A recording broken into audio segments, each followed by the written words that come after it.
The Klondike, a name that echoed in the hearts of dreamers and desperados like a drumbeat of destiny. It wasn't just a place, it was a promise, whispered on the wind across a continent, a promise of mountains of gold, of a life wrested from the icy grip of poverty.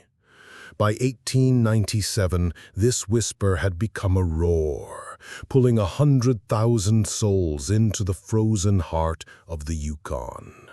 They came from every corner of the globe, a tide of humanity flooding into a land that was as unforgiving as it was rich. They were shopkeepers who had never held a pickaxe, farmers who had never seen a mountain, clerks whose hands were soft with paper, not calloused by rock and steel. They sold everything they owned, kissed their families goodbye, and chased a phantom of fortune into the great white north. They were stampeders, and they were walking into a legend. But the Klondike was a cruel mistress. The gold was real, but it was buried under a fortress of permafrost, guarded by relentless cold that could freeze a man solid in minutes. The journey itself was a trial by fire, or rather, by ice. The Chilkoot Pass, a near-vertical staircase of snow and ice, had to be climbed dozens of times, each man hauling a literal ton of supplies on his back, the price of admission to this frozen kingdom, mandated by the Canadian authorities to prevent mass starvation. Many didn't make it. Their ghosts still haunt those silent peaks, their dreams buried under 1,000 winter snows. Among this sea of desperate faces was a man named Silas. He wasn't a hero. He wasn't a villain. He was just a man, like so many others, who had bet his entire life on a single glittering chance. He'd left a small farm in Ohio, a wife he adored, and 2 young children whose faces were becoming harder to remember with each passing day. He'd promised them he would return a king. But after a year in the Yukon, Silas was no king. He was a specter, a hollowed-out man haunted by the ghost of the gold he had yet to find. His claim, a small patch of frozen mud and rock on a tributary of the Bonanza Creek, had yielded nothing but heartbreak. He had dug and blasted, his hands cracked and bleeding, his body aching with a weariness that went bone-deep. He watched other men, luckier men, pull nuggets the size of a fist from the ground, their whoops of joy echoing in the vast, indifferent silence. For Silas, there was only the mocking glint of pyrite, fool's gold, that seemed to laugh at his misery. Winter had now fallen, a fist of iron closing around the land. The temperature had plunged to 50 below, a cold so profound it felt like a physical presence, stealing the breath from his lungs and the life from the very air. The creeks and rivers were frozen solid, the ground impenetrable. Mining was impossible. His ton of supplies had dwindled to almost nothing. A handful of beans, a few strips of jerky, and a gnawing hunger that was his constant companion. The vibrant, bustling town of Dawson City, once a beacon of hope, was now a distant memory, miles away across a treacherous, snow-choked landscape. He was alone, isolated in his small, drafty cabin, the silence broken only by the howl of the wind and the gnawing of his own despair. Starvation, the quiet killer of the Klondike, was no longer a distant threat.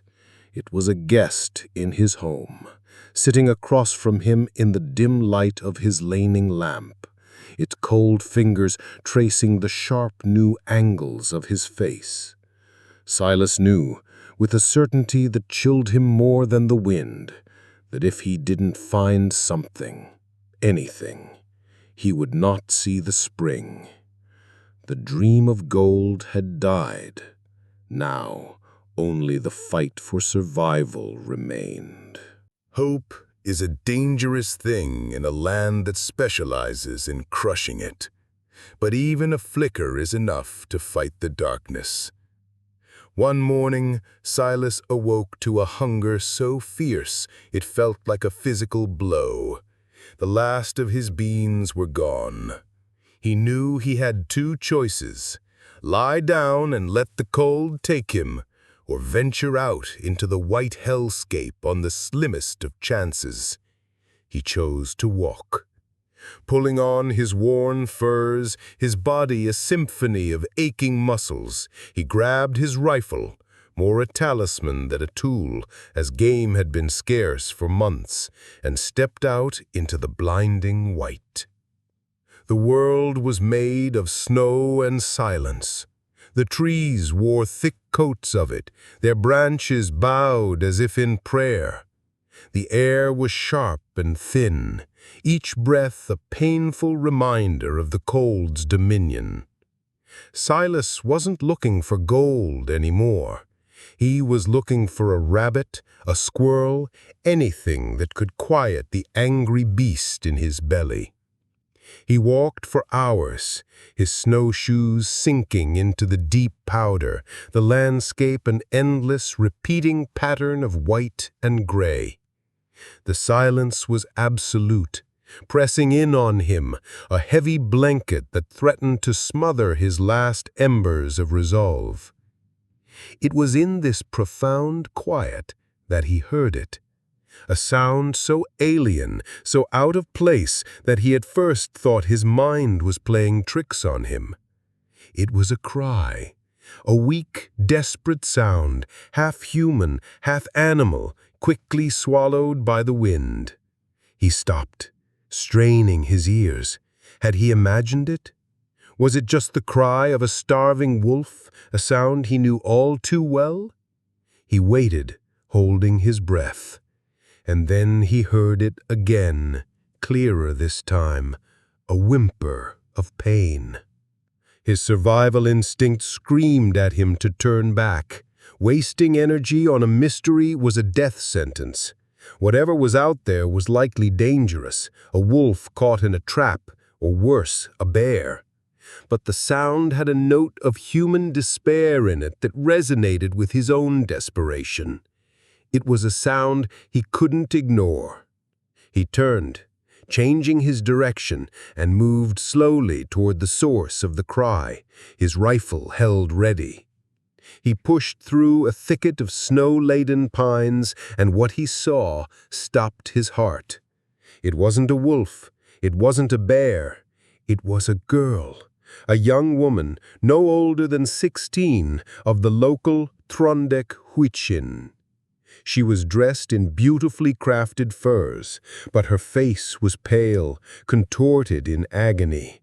Her leg was caught in the brutal iron jaws of a bear trap. Silas froze, his mind racing. He knew what this was, a trap set by a white hunter, cruel and indiscriminate. He also knew the fragile and often hostile relationship between the stampeders and the indigenous tribes whose land they had invaded. The stories were rife with violence and mistrust. To interfere could be seen as an act of aggression. To be found near an injured native girl could get him killed. The smart thing, the safe thing, was to back away slowly, to pretend he had seen nothing and disappear back into the snow. It wasn't his fight. He took a step back, his heart pounding a frantic rhythm against his ribs. But then the girl's eyes met his. They were dark, full of terror and pain, but also a defiant spark of life. In that moment, She wasn't a stranger, an other. She was a human being, suffering. He saw in her eyes the reflection of his own desperation, his own fight to survive against impossible odds. He thought of his own daughter, thousands of miles away, safe and warm. What if this were her? The thought was a dagger to his heart. He couldn't leave her. The man he was, the man he wanted to be again, wouldn't allow it. "It's all right," he said softly, his voice rough from disuse. He held up his empty hands to show he meant no harm. "I'm not going to hurt you. I'm going to help."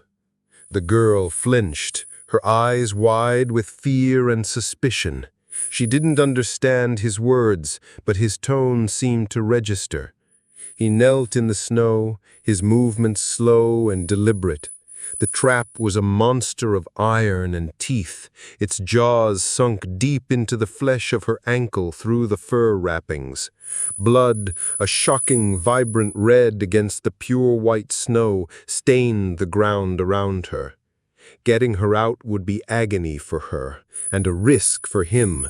He would have to use all his strength to pry the jaws open. He looked at her, his eyes asking for permission. She stared back for a long moment, a silent conversation passing between them. Then, with a slight, almost imperceptible nod, she braced herself. Silas set down his rifle. He gripped the cold, unforgiving steel of the trap, his fingers already numb. He planted his feet, took a deep, ragged breath, and pulled. The metal groaned in protest. The girl let out a sharp cry of pain, biting on her lip to keep from screaming. Silas's muscles screamed, his body weakened by hunger, protesting the sudden, violent exertion.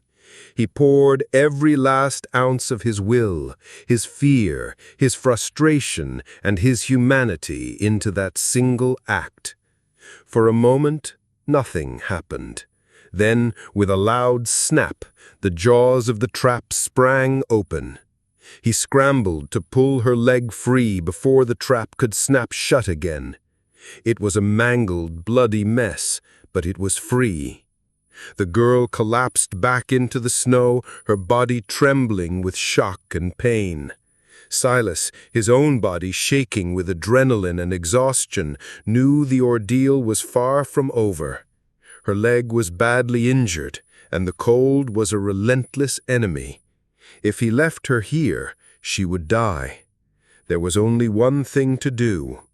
He gently gathered her into his arms. She was lighter than he expected, but in his weakened state it was still a monumental effort. He stood, stumbling, his legs trembling under the weight.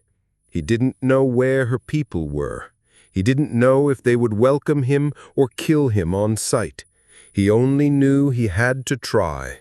With the setting sun casting long blue shadows across the snow, Silas began to walk, carrying the chief's daughter, his every step a prayer into the vast, frozen wilderness. The journey was a blur of pain and sheer will. Every step was a battle against the howling wind and the screaming fatigue in his muscles. The girl, whose name he would later learn was Anouk, drifted in and out of consciousness, her shivering a constant worrying tremor against his chest. Silas followed the faint trail she had left before the trap, a series of small footprints leading deeper into the woods. He had no idea how far he had to go, only that to stop meant death for them both. His world shrank to the next step and the one after that. The sun disappeared completely, and a full moon rose, painting the snow in an ethereal, ghostly light. The cold intensified, biting at any exposed skin. He could feel his own strength failing, his vision starting to tunnel. Just as he felt he could go no further, just as his legs were about to buckle for the last time, he saw it. Through the trees, a faint, warm orange glow. The smell of wood smoke on the wind. It was a camp. As he stumbled into the clearing, figures emerged from the large hide-covered structures. They were warriors, tall and imposing, their faces grim in the flickering firelight. They held spears and bows, their expressions a mixture of shock and suspicion as they saw a haggard white man carrying one of their own. Silas's heart hammered in his chest. This was it, the moment they decided if he was a friend or an enemy. He gently lowered Anouk to the ground and collapsed to his knees beside her, utterly spent. He raised his empty hands, a universal sign of peace. The warriors surrounded him, their weapons pointed, their voices low and guttural. He couldn't understand their words, but their meaning was clear. He had intruded on their sanctuary. Then an older man emerged from the largest lodge. His face was a road map of wrinkles, his eyes holding a wisdom and authority that commanded instant respect. He wore a headdress of eagle feathers, and his presence silenced the other men. This was the chief. He walked toward Silas, his gaze falling first on the exhausted stampeder and then to the injured girl on the ground. A woman rushed forward and knelt beside Anouk, crying out her name. The chief's hard expression softened with pain and concern as he looked at his daughter. He knelt, examining her leg, his touch gentle. He then looked up at Silas, his dark eyes searching, questioning. Who was this man? Why had he brought her here? Was he the one who harmed her? Silas, through chattering teeth, tried to explain. He pointed back the way he came, miming the action of the trap, of prying it open, of carrying her. He didn't know if they understood. The warriors watched him, their suspicion unwavering. The chief listened, his expression unreadable. He spoke to his daughter in their native tongue, his voice soft. Anouk, weak but lucid, responded. She spoke for a long time, her voice barely a whisper, her eyes fixed on her father. She pointed at Silas, not with accusation, but with something else. As she spoke, the tension in the camp began to shift. The hard edges of the warriors' faces seemed to soften. Their spears were lowered slightly. When Anouk finished, the chief was silent for a long moment, his gaze fixed on Silas.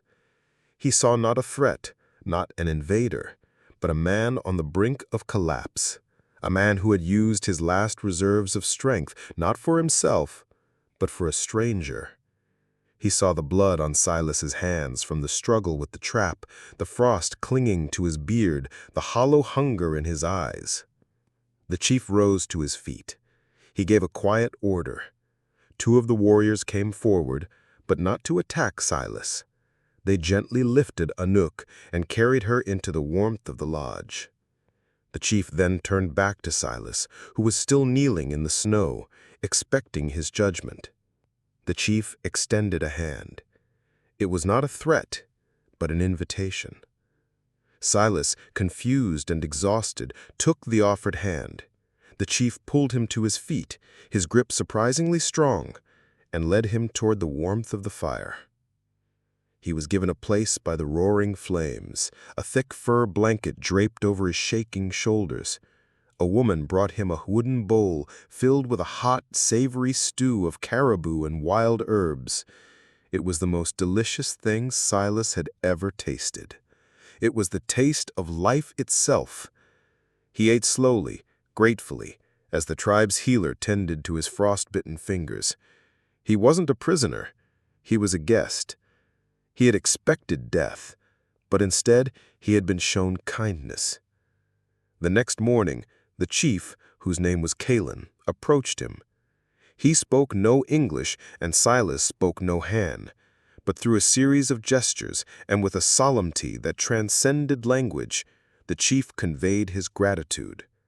He clasped Silas's shoulder, a gesture of profound respect.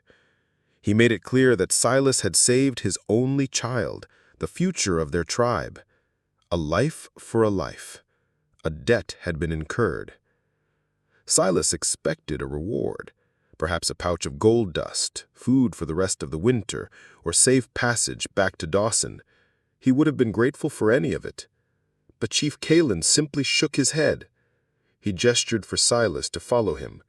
He was not being given a simple payment. He was being given something more.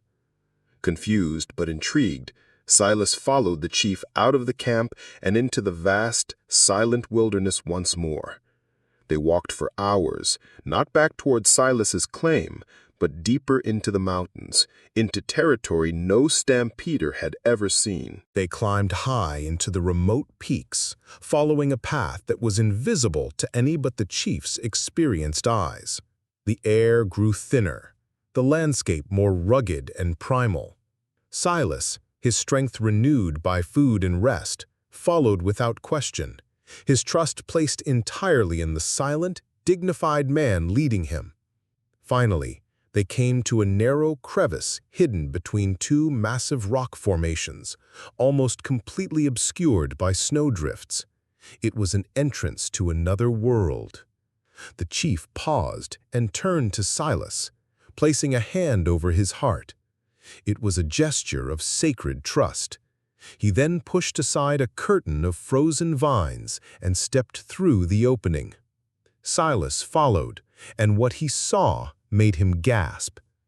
He was standing at the edge of a small, hidden valley, a perfect bowl nestled in the heart of the mountains. But it wasn't covered in snow. A gentle mist rose from the ground, swirling in the crisp air. The earth was soft and damp, free of frost. Bright green mosses clung to the rocks, and a stream of clear, steaming water snaked its way through the valley floor. Geothermal hot springs, a secret of the earth, bubbled up from below, keeping this hidden sanctuary warm and alive, even in the depths of the Yukon winter. It was a place of impossible magic, a pocket of eternal spring in a world of ice. But it wasn't the warmth or the green that made Silas's breath catch in his throat. It was the creek bed. The stream flowed over a bed of gravel and rock that glittered and shone with an intensity he had only ever dreamed of. It wasn't pyrite, it was gold, everywhere. Nuggets, flakes, and thick veins of raw, pure gold lying exposed and waiting. The steam from the hot springs kept the water from freezing, and the soft, unfrozen ground meant it could be panned and sluiced year-round. Chief Kalen gestured to the valley, a sweeping motion that encompassed everything. He then knelt, scooped a handful of gravel from the stream bed, and let it run through his fingers. Several small, heavy nuggets fell into his palm. He looked at Silas and offered them to him. Silas finally understood. This was his reward, not a pouch of gold, but access to its source.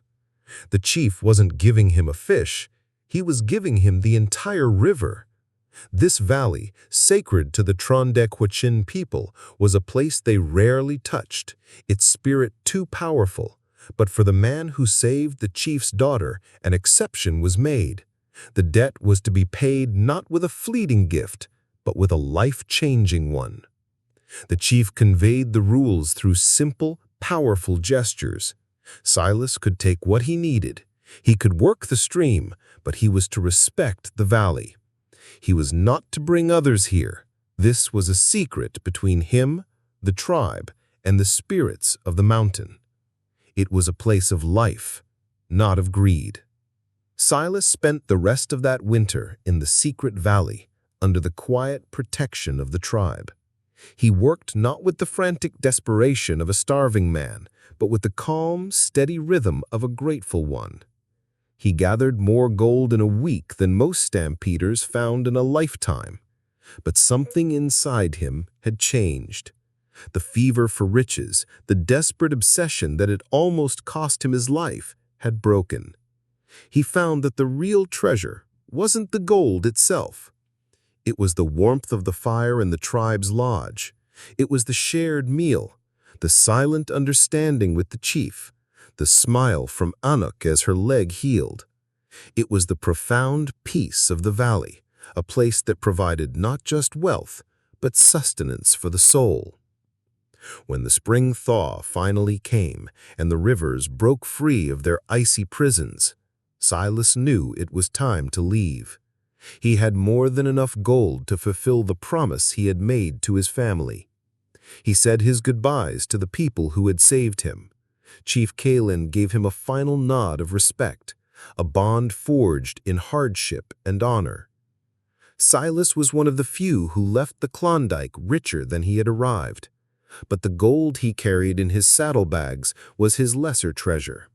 His true wealth was the story he carried in his heart, a story of how, in the coldest, most unforgiving place on earth, at the very brink of starvation and despair, the greatest fortune he found was not buried in the frozen ground, but in a single act of kindness that was repaid 1,000 times over. He had gone to the Yukon seeking a mountain of gold, but he returned home a truly rich man, having discovered the enduring warmth of humanity.